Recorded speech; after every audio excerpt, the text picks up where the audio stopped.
Good afternoon. My name is Jeff and welcome to my tropical garden. Today we're going to talk about Plumerias and how I get them through the winter in the ground here in Modesto, California, Zone 9B, where our cold winters are fairly cold, seeing temperatures down below freezing almost every winter. But there's a way of keeping the Plumeria safe during the winter without actually protecting it. And I'll give you a detailed description on how to do that in 1 minute. But first, let's take a look at my latest Plumeria. It's a pink Plumeria right here. And you can see it's still flowering. And it's in a state of rapid growth. This is something that I want to slow down because very quickly we're going to be going into winter, and our soil temperature will be cooling, our air temperatures will be cooling, and Plumerias don't like our cool, soggy winters. We start getting a lot of rain, cool temperatures, and freezing temperatures.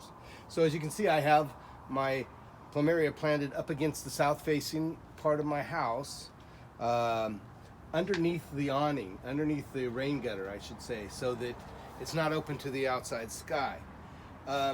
If you take a look, the Plumeria is in 3 different stages of growth.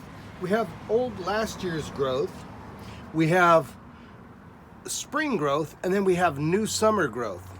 And if you take a look, this is very woody, this is in between, and then this is very lush. This is what we don't like going into winter, because this, when it goes dormant, these leaves will fall off, and where the leaves were attached, it will actually start to rot. You'll notice black spots. This whole lush area will deteriorate. At least here in Modesto, California, that's the way it works, because we're so cool. The goal is to get all this wood hardened off. And how do I do that? I stop watering.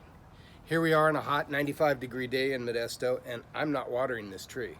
As a matter of fact, I won't water it again until next spring. The reason is you want it to sense that we're going into winter, you want it to go dormant, and you want all of this softwood to harden, like at least this, so that these little spots don't rot. So what I do is I start doing the unthinkable. I help it along. I start cutting off the leaves, and the plant tends to sense that it doesn't have any more flow through there, and it tends to dry that area up and harden it off. It sounds counterproductive, but in all, you're not going to get flowers in the winter anyway. So you want this soft part to harden. So I don't water in the winter. I stop October 1st.